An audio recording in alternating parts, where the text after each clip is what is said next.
O Lord. Amen. Say the Lord's Prayer. Our Father, who art in heaven, hallowed be thy name. Thy kingdom come. Thy will be done on earth as it is in heaven. Give us this day our daily bread, and forgive us our trespasses, as we forgive those that trespass against us. And lead us not into temptation, but deliver us from evil. For thine is the kingdom, the power, and the glory, forever and ever. Amen.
This House is in session.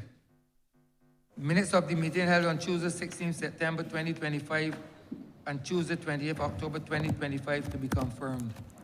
Honourable Leader, Government Business. Thank you, Mr. Speaker. I beg to move that the aforesaid minutes be confirmed. Second. The question is that the aforementioned minutes be confirmed. All those honourable members in favour, please say aye. Those against, please say no. Methinks the ayes have it. The aforementioned minutes are hereby confirmed. Minutes of the meeting held on Tuesday, 4th November 2025 to be deferred. Honourable Leader, Government Business. Mr. Speaker, I beg to move that the aforesaid minute be deferred. The question is that the aforementioned minutes be deferred. All those honourable members in favour, please say aye. Those against, please say no. We think the ayes have it. The aforementioned minutes are hereby deferred. Announcements by Your Honour, the Speaker. Messages from Her Excellency the President. I'm in receipt of a message from the President dated 5th November 2025. Dear Mr. Speaker, I wish to inform that I shall be away from the island on Thursday, 6th November 2025 on vacation leave.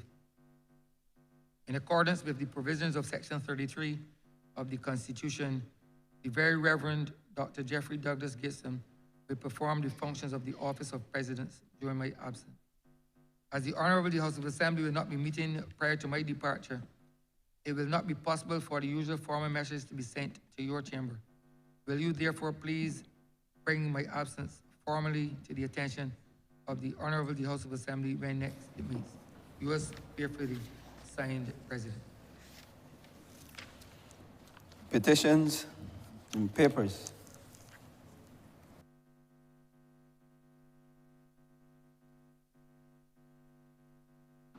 Honourable Leader, Government Business. Thank you, Mr. Speaker. I am commanded to lay loan agreement number 2854, Urban Renewal Project in the Water, Housing and Infrastructure Sector, Phase 1, between the Saudi Fund for Development and the Government of Barbados. I'm also commanded to lay the duties, taxes, and other payments exemption, Sanitation Service Authority number 2, Order 2025, as well as the duties, taxes, and other payments exemption, Atiba Aluko, Order 2025. Government notices, private members' notices, notices of questions, reports from select committees, first readings of bills. Honourable Leader, Government Business. Mr. Speaker, I beg to move the first reading of the Companies Economic Substance Repeal Bill 2025. Also move the first reading of the Income Tax Amendment Bill 2025, the Constitution Amendment Bill 2025, the Parliament Miscellaneous Provisions Bill 2025, the Final Appropriations Bill 2022 to 23, Bill 2025, the Final Appropriations Bill 2023-2024, and the Final Appropriations Bill 2024 to 25, Bill 2025. I also beg to move the first reading of the Criminal Records Rehabilitation of Offenders Amendment Bill 2025. Sir? Question is that the aforementioned bills be read a first time. All those honorable members in favor, please say aye. Those against, please say no. Me think the ayes have it.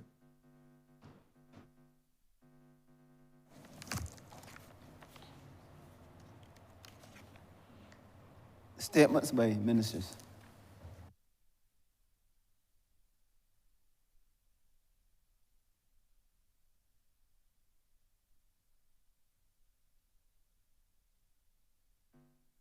Honorable for Christchurch Essential. Mr. Speaker, the Public Finance Management Act 2019 requires us to present a mid-year review that compares actual performance with the approved fiscal framework and sets out any revisions to the full year outlook.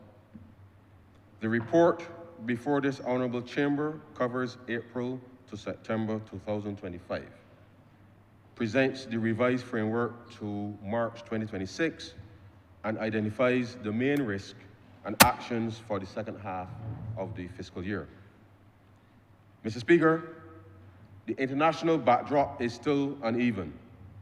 Global growth remains moderate, but inflation pressures have eased, and travel demand has remained supportive. Against that backdrop, Barbados continued to expand in the first half of 2025, driven by tourism, construction, business, and other services. Unemployment eased to a historic low of 6.1%. Inflation moderated, and international reserves remain at historically strong levels. These conditions supported fiscal performance. Administrative improvements at the Revenue Authority, combined with robust domestic activity, resulted in stronger than expected revenue outturn at mid-year. At the same time, expenditure execution remained broadly manageable relative to program objectives. Mr. Speaker, I turn first to revenue. Total revenue for April to September 2025 amounted to $2,163.09 million, compared with a target of $1,790.02 million. The composition is broad-based, with notable strength in income and profits, and a positive result in goods and services.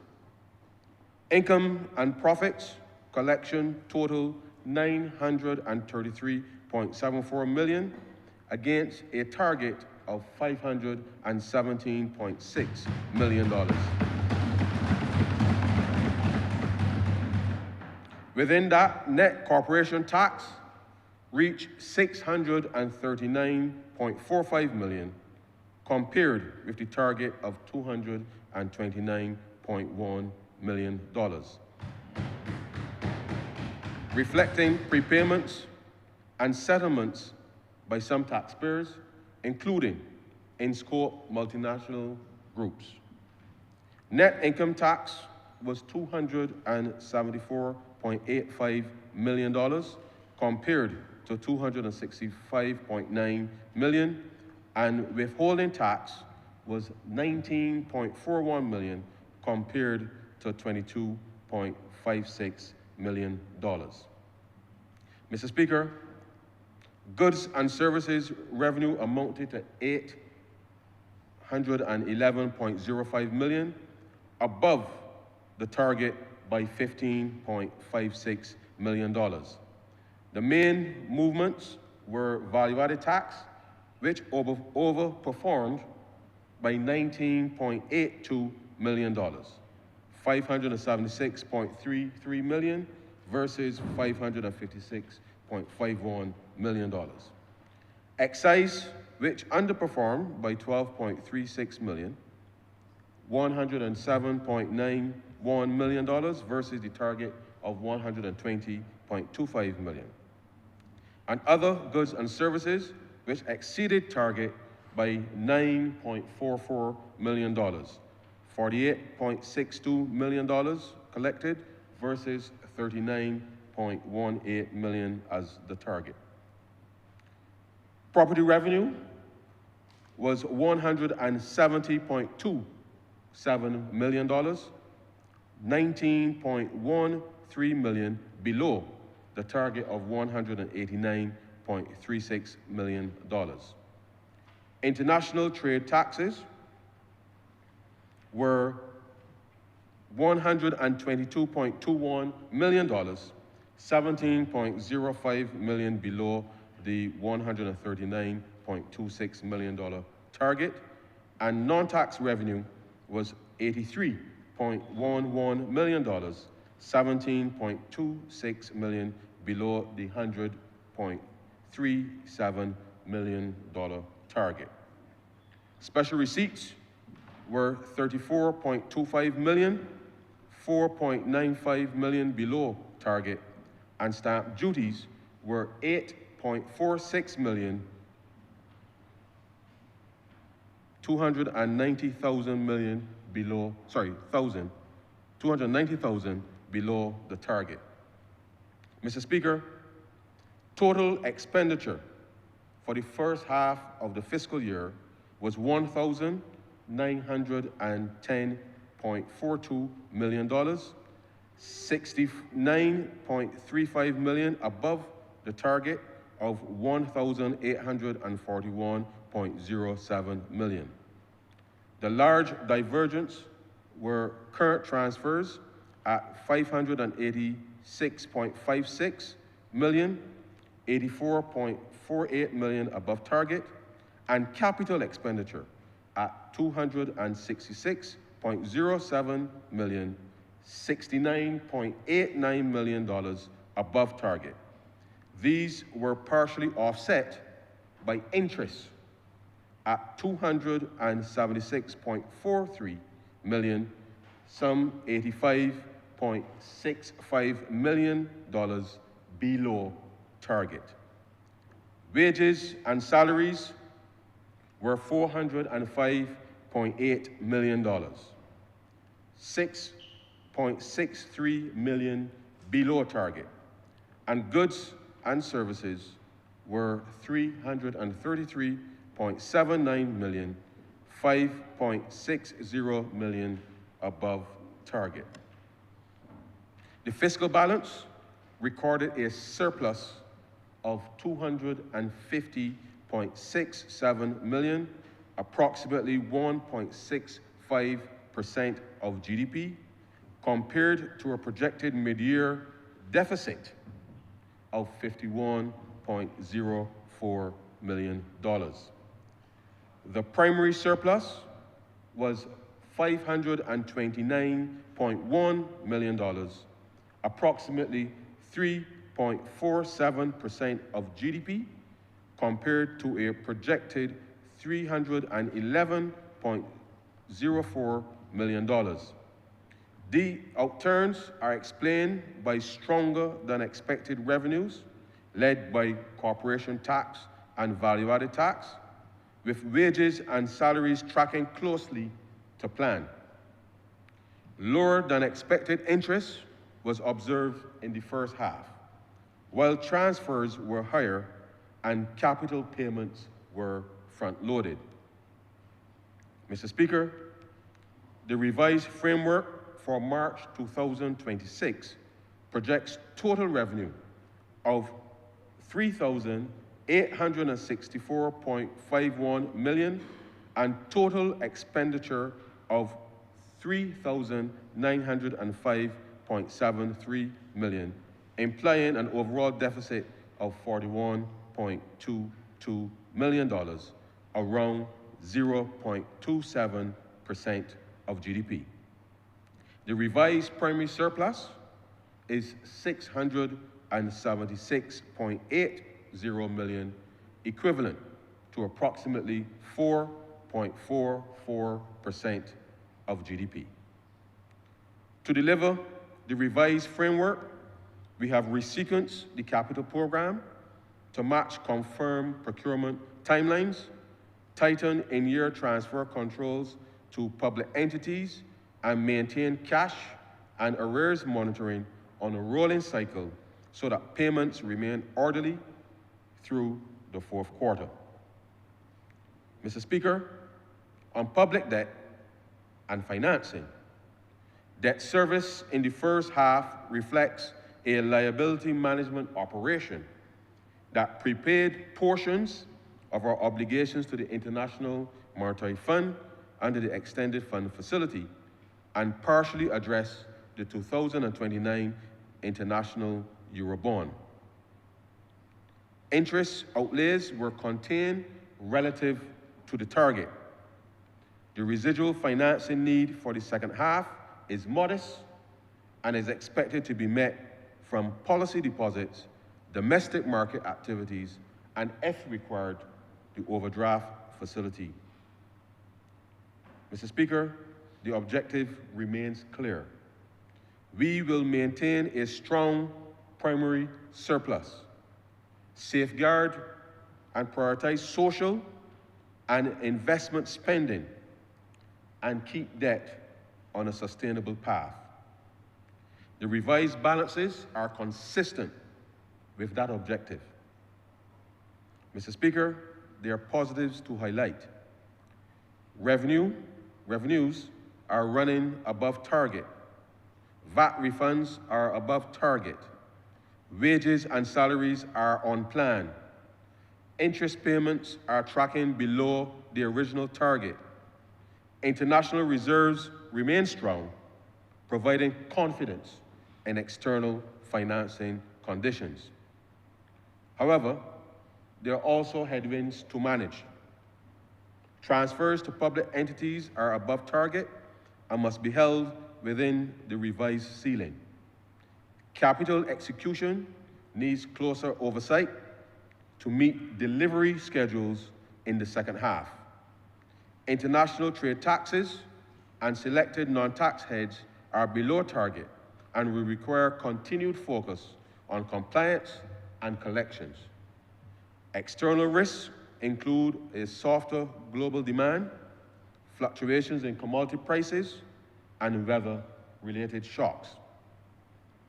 Mr. Speaker, on state-owned enterprises, arrears at the end of August stood at $75 million. The TMU monitored arrears were $32.3 million against a ceiling of $25 million. Tax administration reforms at the Barbados Revenue Authority continue to support performance with targeted enforcement, on-time processing of VAT payments, and sector-focused compliant work maintained through the first half. These measures are expected to deliver further gains in the second half by maintaining high filing and payment compliance, reducing age arrears, and sustaining stable net VAT collections while refunds remain current. Mr. Speaker, I would also like to mention that the government will authorize a targeted application of up to $9.9 million from the sewage levy to reduce arrears at the Barbados Water Authority. This will be paired with a disciplined transfer execution and stronger collections across entities.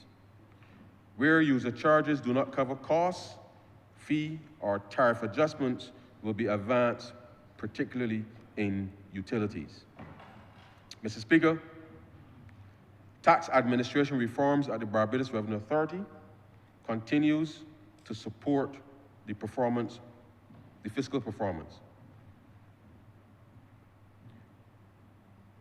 targeted enforcement, timely processing of VAT payments, improved compliance management, and sector-specific initiatives have contributed to the mid-year outturn. The authority will sustain these efforts in the second half so that the gains realized by September are preserved through year-end. The Barbados Economic Recovery and Transformation Plan remains our anchor. Public sector reform, better service delivery, and improved financial reporting across the public sector, including state-owned enterprises, will continue to reduce fiscal risk and improve value for money. Mr. Speaker, the strategy for the remainder of the year is straightforward. We will preserve the revenue gains realized at mid-year, hold operating spending to target, execute the adjusted capital program, and implement the state-owned enterprise actions needed to bring monitored arrears within the TMU limit. These steps will keep the program on track and maintain the path to debt sustainability. The revised framework maintains fiscal discipline and protects priority social and investment spending. It preserves a strong primary surplus and sustains the credibility earned in recent years, while keeping space for targeted interventions where needed. This maintains our path towards achieving the targeted debt to GDP ratio of 60% by 2035. I invite members to note the progress recorded, the revised outlook to year end, and the steps being taken to support growth, protect the vulnerable, and strengthen the public finances of Barbados. Mr. Speaker, I'm obliged to you.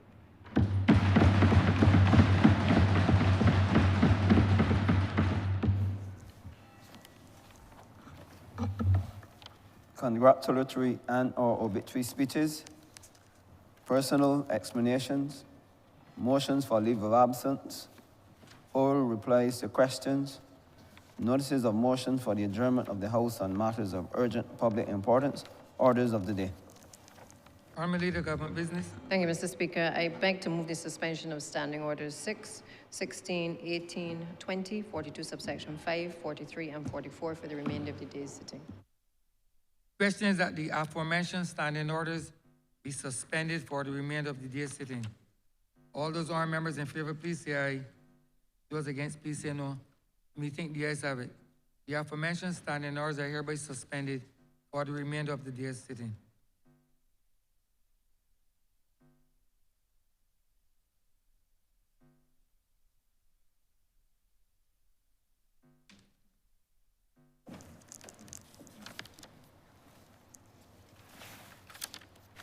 Government business, sir. Government business is the order of the day. Order number 10, in the name of the Honourable Minister in the Ministry of Finance and Economic Affairs, to move the second reading of the company's Economic Substance Repeal Bill 2025. Honourable Member Christchurch, East Central. Thank you very much, Mr. Speaker. With your permission, sir, I propose to have order number 10 and 11 debated as incognito. The question is that orders number 10 and 11 be debated as a cognate debate, given the fact that they are intimately and interlinked. All those honourable members in favour, please say aye. Those against, please say no. We think the ayes have it. Thank you, sir, very much, Mr. Speaker. These amendments before the chamber today are part of the government's continued work to ensure that we restore confidence in the name of Barbados.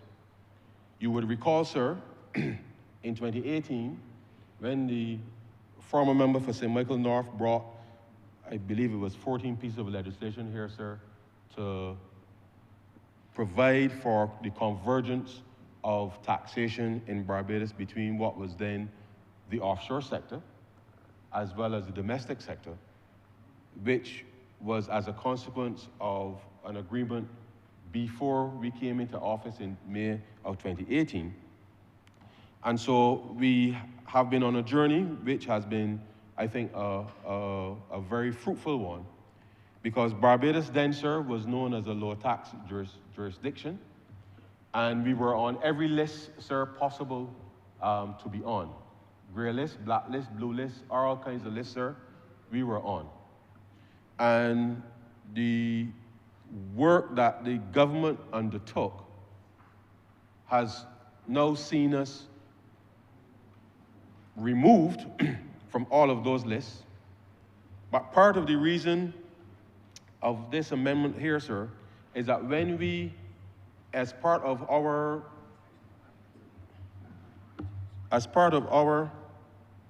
thrust to ensure that we were able to give confidence to the international community about what we were doing in Barbados, we introduced this concept of economic substance in 2018 as part of the reporting to demonstrate to the world, sir, that we weren't just having shell businesses with one-door shops in Barbados, but that people were actually doing substantive activity in Barbados. And so whilst at that time we thought that with respect to our strategy in 2018, we really should not be glib about this, because the reality is that the economy that we found in 2018 is not the economy today, sir. And the extent to which the focus then was, how do we attract more business to Barbados? We felt that the convergence with respect to our taxation policies meant that we would be in a position to attract more business globally and therefore help improve on the revenue side with respect to the economy.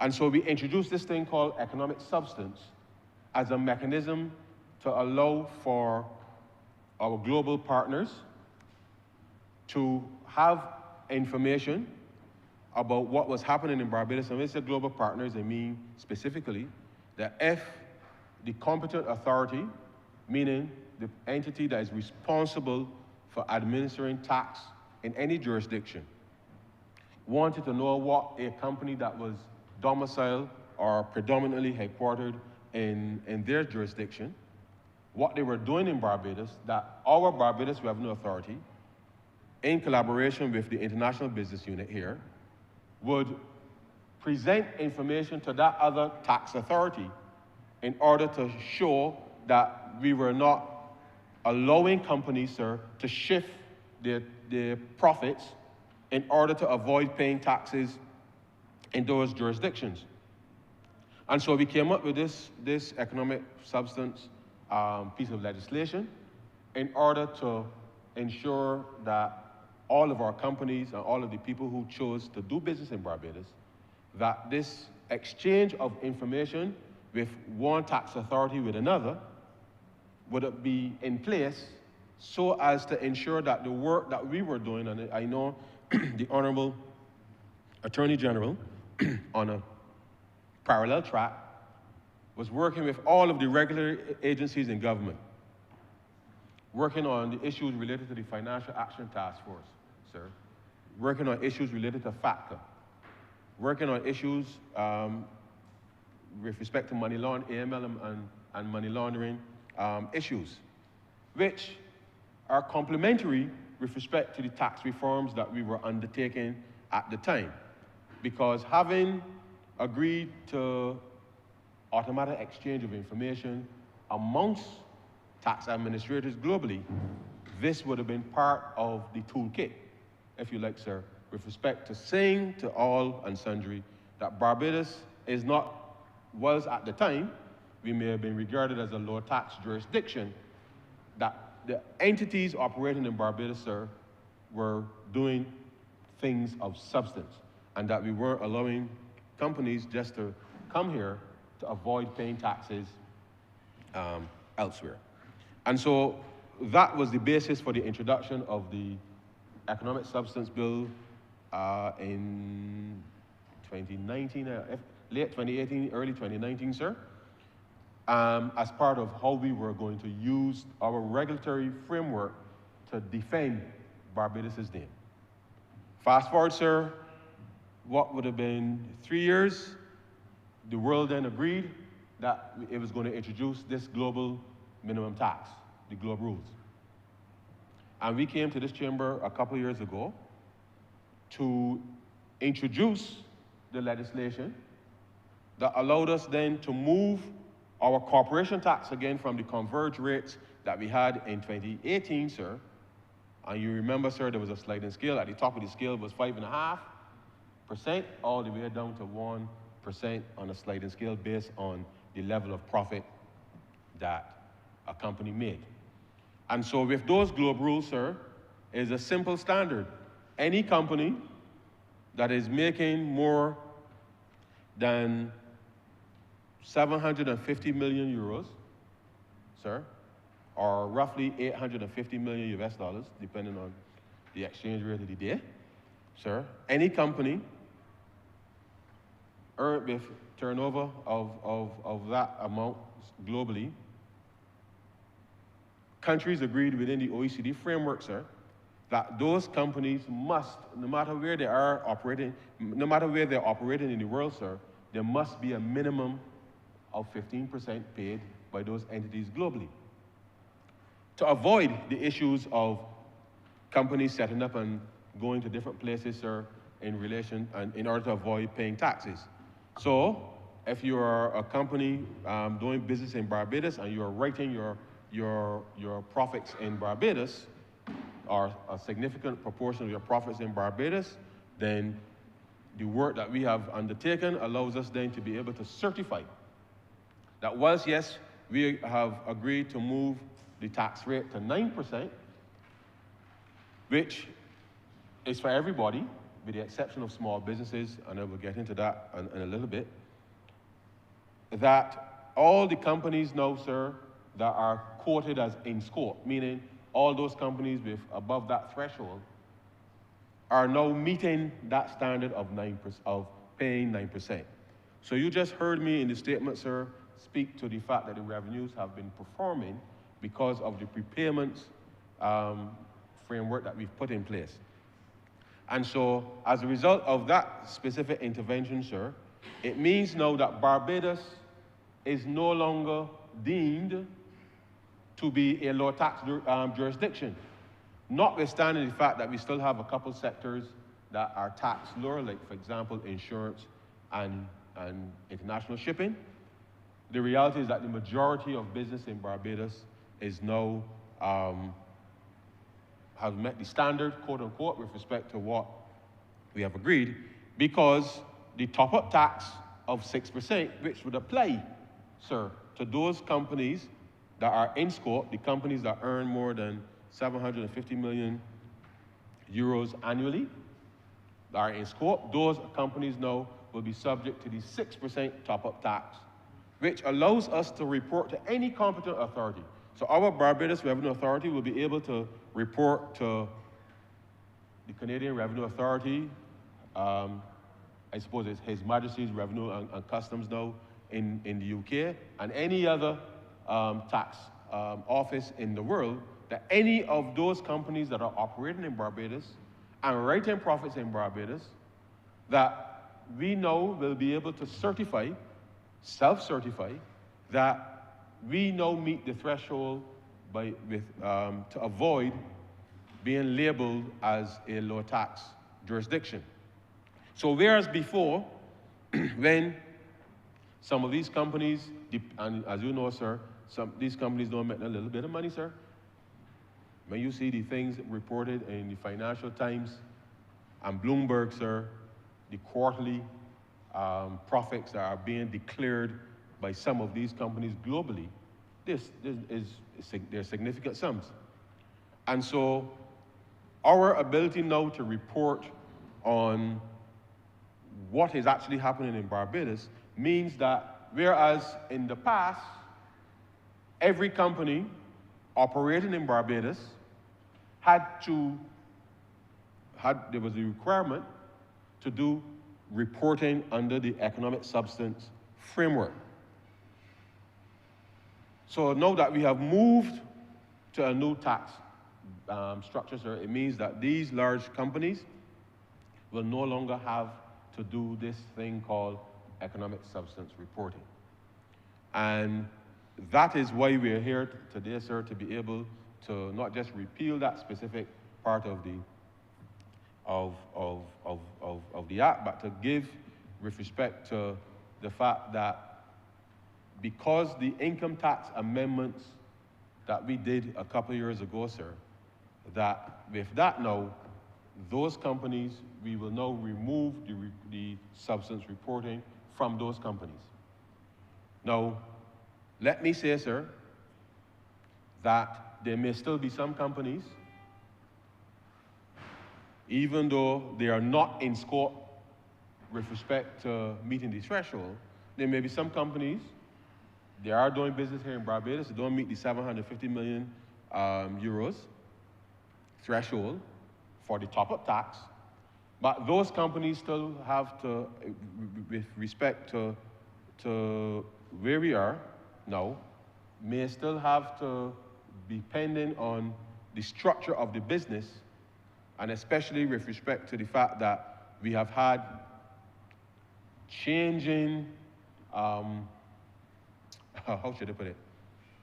We've had a change in administration in the United States, sir, and with respect to the passage of their tax bills in the United States, sir, it is made clear that the policy of the United States is to have companies return to the United States. And therefore, incentives were put in place with respect to being able to bring companies back to the United States.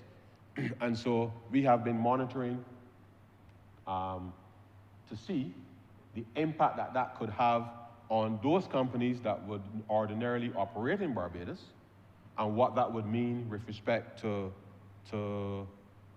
the change in policy with respect to the new administration in the United States. And let me speak clearly, sir, and plainly. When we introduced the global minimum tax, sir, the United States was on board.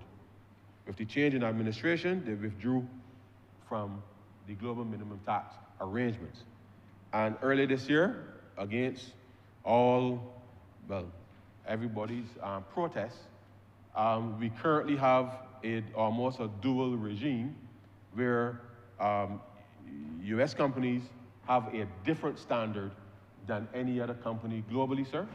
And that is something that, as I said, as a small state, we will continue to monitor the impact that that will have with respect to how the jurisdiction is potentially viewed, because we were all in sync with respect to having our qualified status be consistent globally. And so we are still in a situation where we do not yet understand fully how the administration of US companies will be conducted moving forward. But with every other jurisdiction, we have all the mechanisms in place to be able to have the automatic exchange of information across authorities. That does not mean, sir, that if there's a query for a company operating out of the United States, that our tax authorities won't cooperate. But the reality is, sir, that within the framework with respect to how their taxes are to be administered, we have reached a situation globally where, because the United States does not want to be subject to the global minimum tax, it presents a little bit of uneven playing field, especially where you have companies operating in the same space, sir, from different countries, that from a competition perspective and certainly as a small state, managing that relationship, sir, is not easy, because everybody wants the playing field to be level. And when when the person that owns the bat and the ball decides they can take up the bat and the ball, sir, then it leaves the rest of us out on the playing field looking at one another, trying to figure out how we can deal with this man that got the bat and the ball. And it is not an easy thing. I use that analogy, sir, only to allow the leader of the opposition to understand that when we talk about the international environment being uncertain, that these are the real things that governments have to navigate, because come what may, Barbados has been known to promote a level playing field within whatever spaces companies are operating. And it presents a real challenge with respect to the administration when you have to treat people differently, even though you're doing almost exactly the same thing in the same way. So I say that, sir, for what it's worth, so that the leader of the opposition gets so you can't say he doesn't know. Can't say he doesn't know. That these are real issues, sir, that the government is faced with. But I make the point, sir, that the requirement for doing substance was part of how we were ensuring that the work that the Honourable Attorney General did with the task force, the work that we were doing on the tax side, sir, that Barbados, we have been able to get off all the lists, all the grey lists, black lists, every list, we have been able to come off, and it's been significant work that the public servants, along with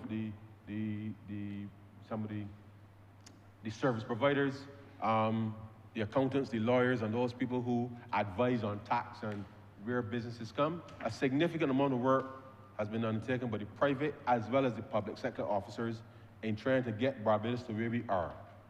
And so we don't come here today lightly with respect to these amendments, because I think we've earned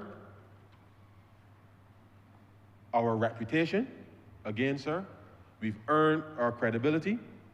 And so as part of how the Barbados Revenue Authority, we are doing some more reforms within the Revenue Authority to ensure that our ability to monitor and to ensure that the compliance is there is really due to the work that the task force that the Honourable Attorney General led and continues to lead, and that structure that allows us to be able to say that Barbados, sir, has not just the capability, and it's not easy, sir, because some of these areas are quite specialized. We don't have a lot of the cases that people would like to see being prosecuted and these types of things, which is sometimes hard to navigate and explain.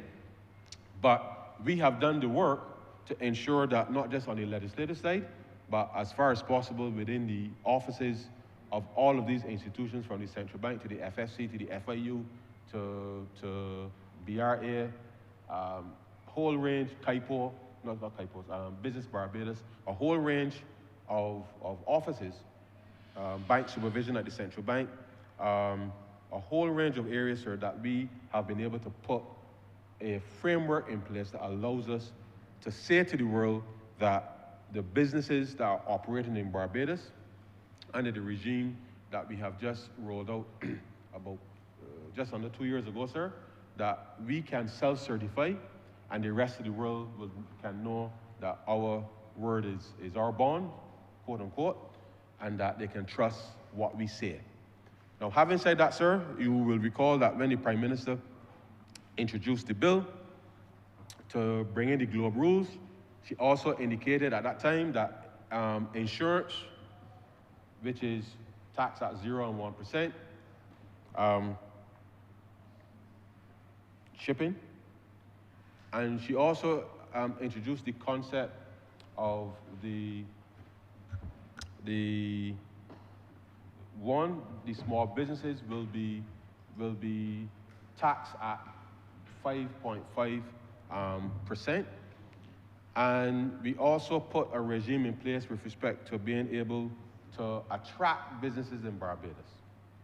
And that framework which is in place with respect to taxes at 4.5%, sir, which is half of the 9% that we have in place, is important because as we are attracting these businesses in these areas, then which is going to be quite innovative and to invest in innovative activities, that as we put that regime in place, that they too will have to ensure that they demonstrate that they're doing substance so that there's no confusion with respect to what is happening in Barbados. And so the amendments before the chamber today is effectively to ensure that as we have completed our, and I say completed, sir, our corporate tax reforms, that our ability to report on what is happening in Barbados will continue to be so, but those companies that are in scope, because we have a qualified QDMTT, Global Minimum Tax framework in place, those companies will not be required to do substance, but that the entities that are, which is everybody now, sir, everybody now has to complete substance arrangements. Those ones that have those special arrangements in place will have to continue to do so, to demonstrate it, so that as part of our reporting mechanism, sir, that we don't find ourselves on somebody's list somewhere down the road because we haven't had that system in place. And so it is for that reason that we are here, sir, and it is not to be understated the rationale for why, if and when a tax authority across the world is inquiring about, so just to be clear, sir, no random person can just call up and say, I want to know about company X or Y.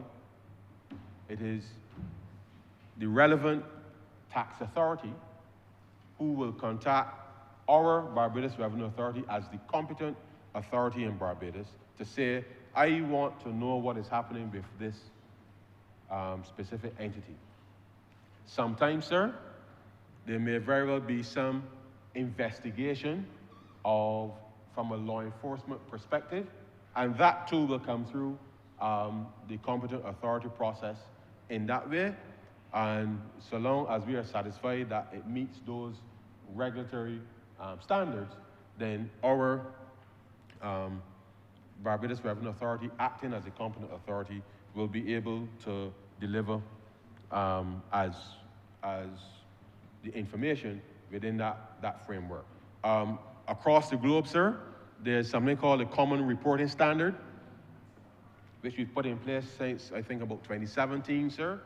And as we have sensitized companies, and it's important, I hope, that a lot of businesses may not fully appreciate it, but when companies get particularly large and obviously their tax revenue has a significant impact on or let me say, is a significant share of any government's revenue, it is important to understand what is happening with those entities. And so from a policy-making perspective, it is important that this data is also gathered.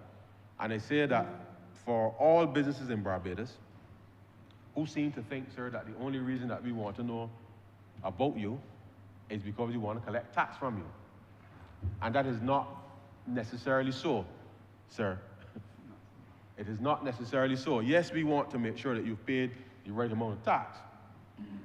But if government is to create an environment that allows businesses to grow and to allow the industry within which the businesses are operating, the sectors within which businesses are operating, regional and internationally, sir, then we need to be able to see,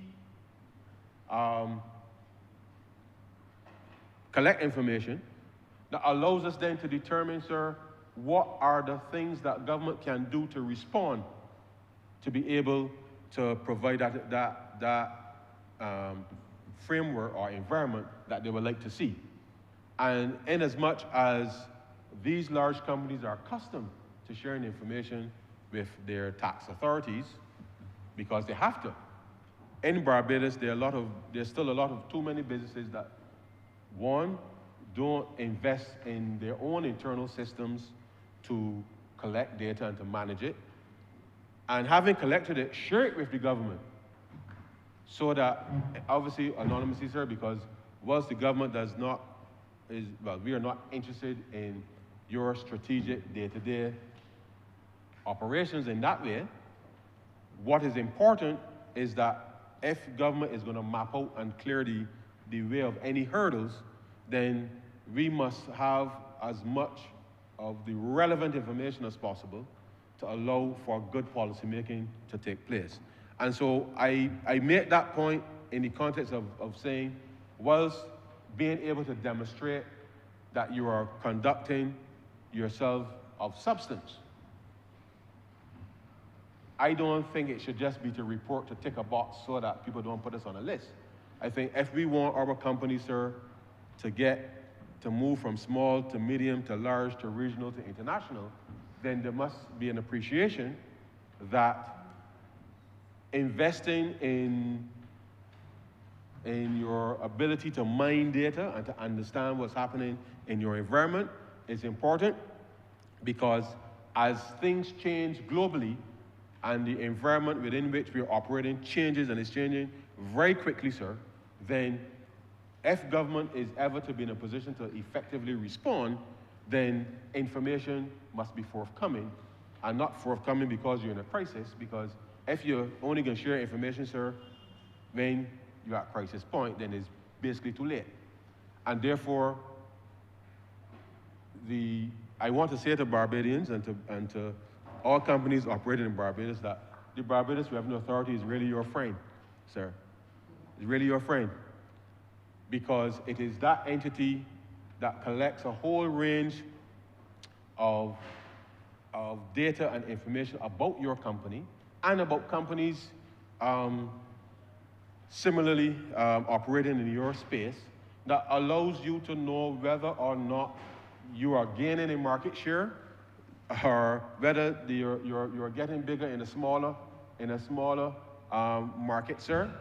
And therefore, it is important to appreciate that whilst we want to ensure compliance with respect to the administration of tax, there's a really powerful tool that if businesses adopt it, will help them to grow even faster. But that is something that we will continue to work with the stakeholder groups to communicate with their members, so that there's a better appreciation for why sharing information, timely information, sir, is important. When you leave things to the last minute, you really don't give the government much choice or options to be able to assist.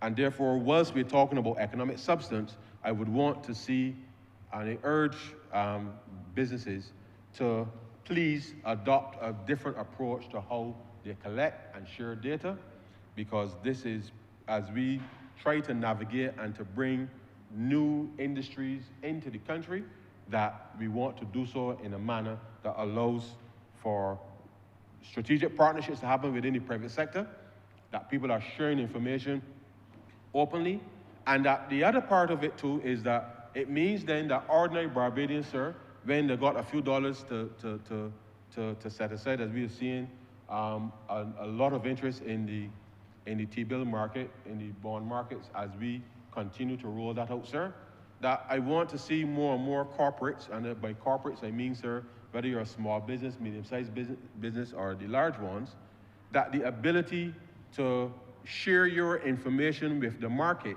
is also a potential option for raising capital, rather than having to rely solely on loan financing. And I know that the leader of the opposition, again, he is always interested in loans, sir, always interested in loans. But the reality is, businesses providing information into the market, as this government has been providing information into the market, credibly so, allows people to determine, sir, whether they can lend you money or not. Because when people trust the information that you are putting into the public space, sir, and they are prepared, sir, prepared to give you money, I say give meaning loan or equity in your business, sir, it speaks to confidence. So whilst I know that there's a preoccupation with talking about lending and borrowing, the reality of it is, sir, it is all on the basis of the amount of the accuracy of the information that you're putting in the market and how the market is receiving that information that you put into the space. And therefore, do not get twisted, sir.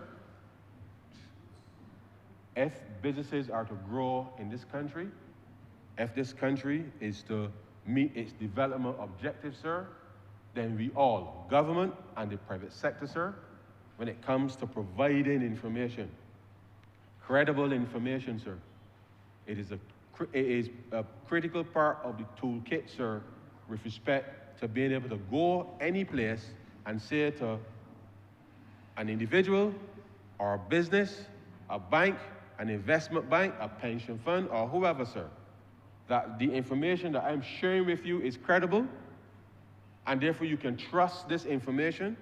And when you trust the information, sir, then it means that you can unlock opportunities for financing which you otherwise will not be able to do. So whilst I'm here on this topic of economic substance, I want to reiterate, sir, that the economic strength of Barbados is going to rely on how much information both the government and the private sector are prepared to put into the market, into the open space, or into the public, to allow the public to decide, sir, whether or not I believe that that investment is worthy of my attention. And I think the more businesses do that, the more opportunities for investment will come. But it requires some discipline, sir, with respect to regularity, and therefore you must adopt a different posture with respect to these things. And so this is not a long debate by any stretch of the imagination, sir. You will notice, sir, I have been quite brief of late, and I shall not trespass further, sir. But this particular bill, sir, as I said, is to repeal the Economic Substance Act of 2019, and whilst we are putting the arrangements in place to ensure that our compliance framework, which was basically, I won't say it was totally absent, sir, it was desperate. When we took office 7 years ago, sir, it was all over the place. I think we've been able to create a framework that allows us to make sure that in defense of Barbados' name, that we have put the necessary arrangements in place to be able to defend Barbados' name. And whilst it may not be something that is particularly sexy, it is important because it allows anybody in Barbados to do business. It allows them to do it confidently. And if we're able to have more and more people prepared to start a business in Barbados, prepared to bring their business in Barbados, and to understand how your business can be expanded, then I submit, sir, that it is perhaps necessary to always be in a position to show that Barbados' name as a jurisdiction is clean, and that where you find anomalies from time to time, that there's a framework for dealing with those anomalies. But the majority of people in Barbados, sir, the majority of people in Barbados are engaging with substance. And once the Revenue Authority is able to say, and I just drawing a reference, sir, if there are 100,000 companies in Barbados, that all 100,000 companies, sir, are filing their income taxes. And all 100 companies are filing their annual returns with Business Barbados. And all 100,000 companies, sir, are doing the necessary things to give information or to provide information into the market that says this is a jurisdiction that is well run. And so it isn't that the government won't be peeping on anybody, sir. It is just that when other people look at what is happening and they recognize that, well, something looks doubtful here, because if you have 100,000 companies, but for some reason only 80,000 filing, then you got a problem. And therefore you must be able to demonstrate that you're dealing with that problem. That's what we've been working on over the course of the last few years. And I hope, sir, that with these very, I say straightforward, with the ability for the Revenue Authority now to collect this information and to be able to, do it in a seamless manner, straightforward manner, that we will be in a position, sir, to make sure that our reporting about what is happening in Barbados is not just top-notch, but the communication of the fact that, one, we got off all the lists, two, that we're able to bring new businesses to Barbados, and that existing businesses in Barbados are growing, sir, because of the confidence that they repose in the policies of this government. That means something, sir, with respect to, one, how those companies are growing, two, the revenues that government will collect, three, the incomes and profits that, and certainly the wages and salaries that are earned within those companies, meaning, sir, that Bajans will also enjoy the benefits of that growth is going to be important. And so, sir, I hope that I've been able to explain, notwithstanding the fact that we're repealing this particular piece of legislation, why it is important to always be able to defend Barbados' name. And now that we are no longer regarded as a lower tax jurisdiction, I hope that we do not rest on our laurels, sir, and that we use this opportunity and the work that has been done over the course of the last 7 years to make sure that that remains, sir, that standard, sir, that we have now set and met, that should not be lowered at any point, sir, in the future going forward. And with those few words, sir, I beg to move, sir, that this bill be read a second time.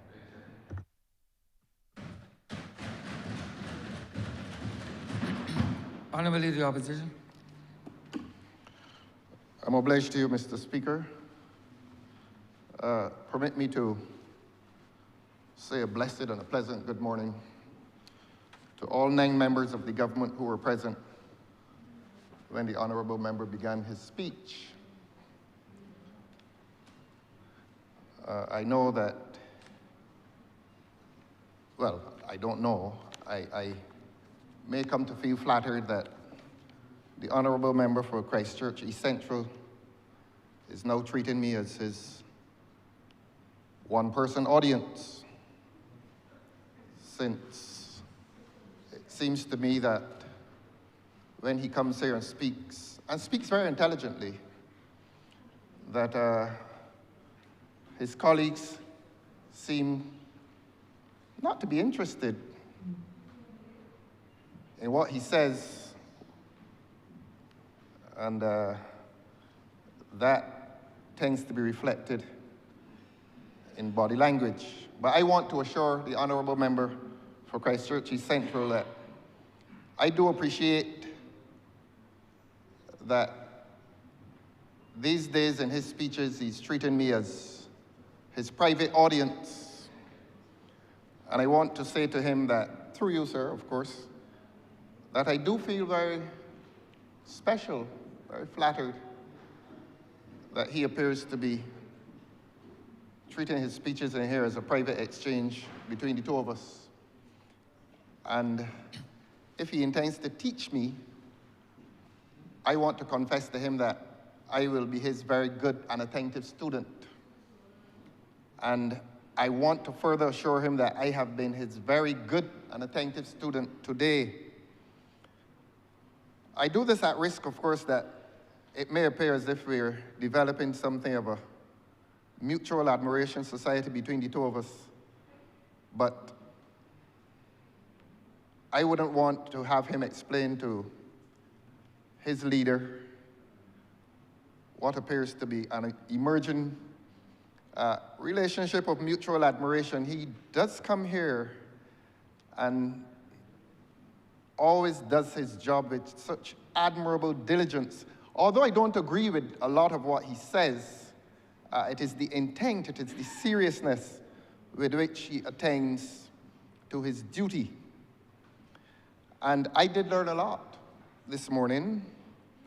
I did learn that this legislation has more to do on the face of it with, as he said in ending, as the honourable member said when he ended, it has more to do with compliance and reporting than it has to do with much else. And that reminds me, Your Honour, that we are now in an environment in which sovereign rights, even the right to tax, is subject to the power of foreign governments. That's where we are. In a sense, the honourable member has taught us that where international capital is moving across the globe, when it comes to countries like these, who function with sovereign powers under the Constitution, those sovereign powers can sometimes be subject to international scrutiny, the scrutiny of foreign governments, the scrutiny of governments that happen to be very, very powerful geopolitically and militarily, of course. And so we're in the realm of taxation. And while the honourable member does teach me in these private sessions, quote unquote, the mechanics of taxation, financial and fiscal policy, he will be indebted to me for a little exposition on the law, because nothing a government does can it do unless the rule of law applies. And the rule of law would say that not even the government can act beyond constitutional and legal limits. And so, Section 16 of the Constitution says that the citizen has a right to private property, and that the citizen will then sometimes ask the question, but if I have the right to private property, how is it that the government can take my private property through this creature, this instrument called taxation? Well, the citizen will learn that the Constitution that gives him the right to private property carries a section within that same, a subsection, I beg your pardon, within that same section that derogates from the right of the citizen to possess private property and gives the government the right, while acknowledging that right to private property, it gives the government the right to take that private property through this special creature called taxation. And of course, it is an area of government activity that always brings discomfort to the citizen. The citizen tells you that he works hard, whether he's corporate or human, that he works hard for his income, and he feels that he's entitled to keep it. But the government will legitimately say to him that if the government has a program, a philosophy of social democracy, which certainly the Democratic Labour Party has, that taxation is an imperative. You must tax people to provide services. And that brings one immediately to this issue of the Transport Board. By way of example, sir, by way of example. No, I'm talking about taxation here, sir. Your Honor, I am talking about taxation. I am talking about taxation, sir. I remember. Please. We're not, I remember we're not talking about prima facie, we're talking about substance. So we're not talking about prima facie, we're talking about substance. Right, please. So please, don't veer. The focus, drive the vehicle on the straight and narrow path with this piece of legislation. I think it's becoming so repetitive on all occasions now that you seek to go offline and bring examples that bear no relevance at all to the subject matter. Please, restrain oneself. I'm obliged to you, sir. So don't bring this chamber today anything to do with transport boards. It's not before this honorable chamber. When that matter comes, you are at latitude to sow debate. Right. Speak to the issue at hand. Repealing of this piece of legislation. Compliance, we said compliance. Stick to the four corners. You love the Constitution. We stick to the four corners as prescribed by the Constitution in relation to the debate. Yes, the four corners. Don't work both sides. You know, sir, I always take credit for your alertness when I'm speaking. I must be. I have to be when it comes to you to ensure that credit for that. If I am to be modest, I will take credit for your alertness while I speak. But I was just sharing that exchange that I normally have with the honourable member for Christchurch East Central, and I was saying to you, sir, that he and I have something of an agreement that he educates me on economics, which includes fiscal policy, and I educate him on the law.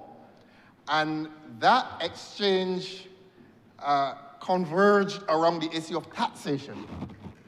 And we were saying to each other, through you, of course, sir, because you would notice that he refers to me directly while his colleagues do all kinds of things.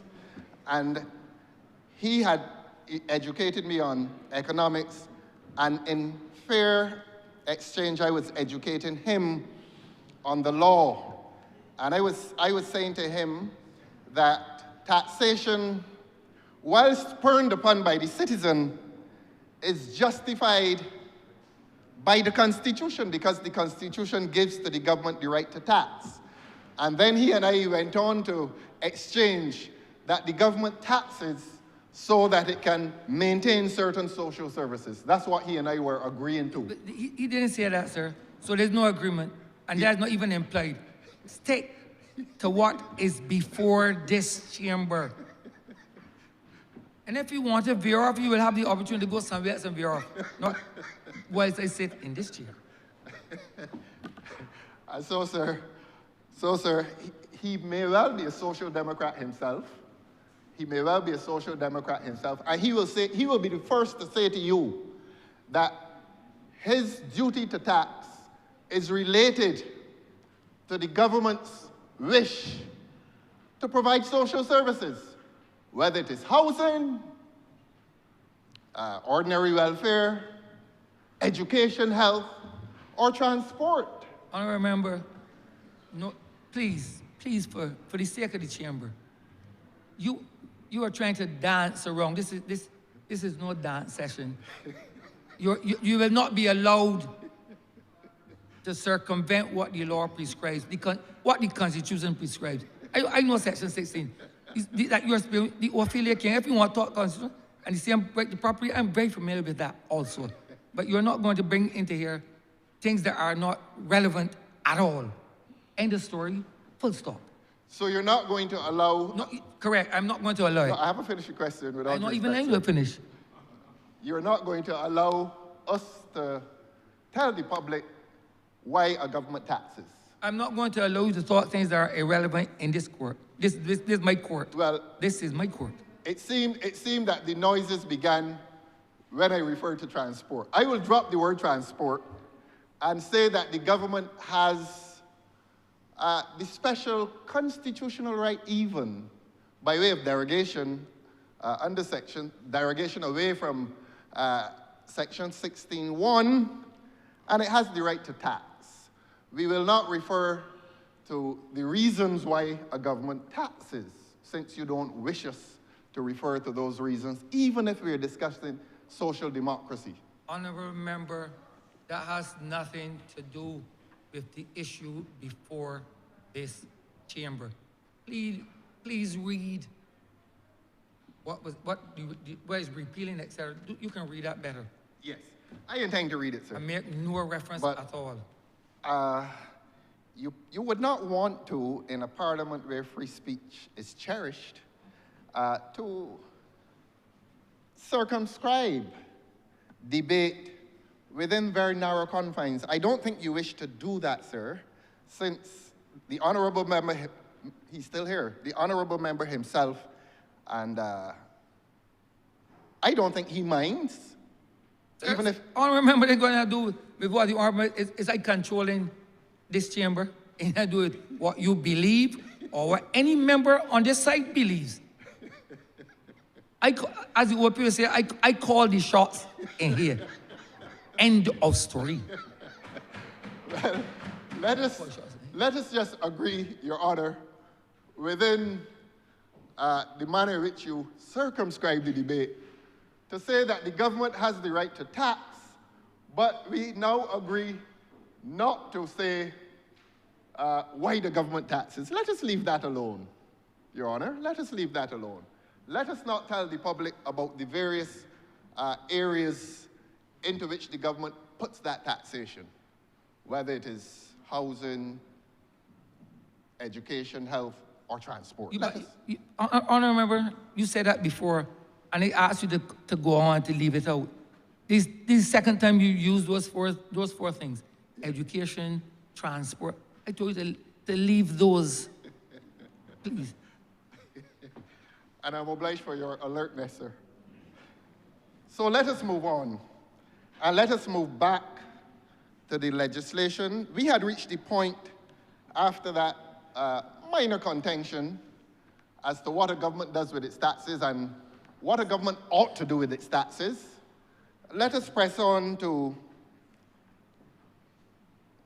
this question of the sovereign right to tax being subject to international power. As I said before, here is capital, private capital, for the most part, seeking a domain, seeking a home. And of course, the honourable member for Christchurch East Central would have said this, that, or well, he would have insinuated that while that private international capital seeks domains, it must not at the same time operate in one domain to the detriment of its domicile, whether that domicile is the United States or Canada or Europe for that matter.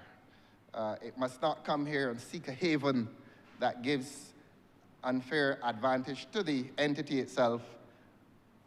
That is what we're here about today, sir.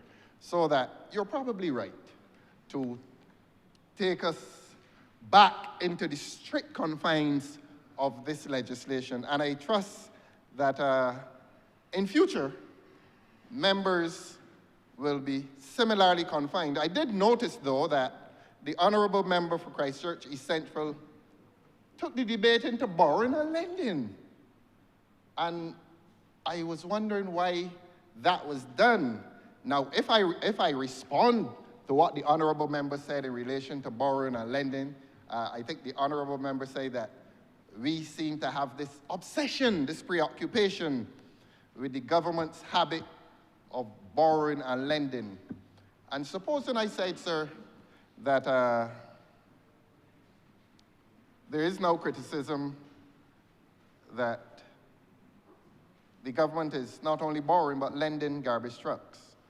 If I say that in direct response to the honourable member, I doubt you would circumscribe the content of my speech, but the honorable member did go on to criticize this side for its preoccupation with the government's habit of borrowing and lending. I don't know what that had to do with the issue of taxation, but you endured it, sir, because you understand when the honorable member speaks that he is entitled to liberal debate. That is what this parliament is about. It's about liberal debate, and it is about the freedom to speak, and to speak in broad and wide terms.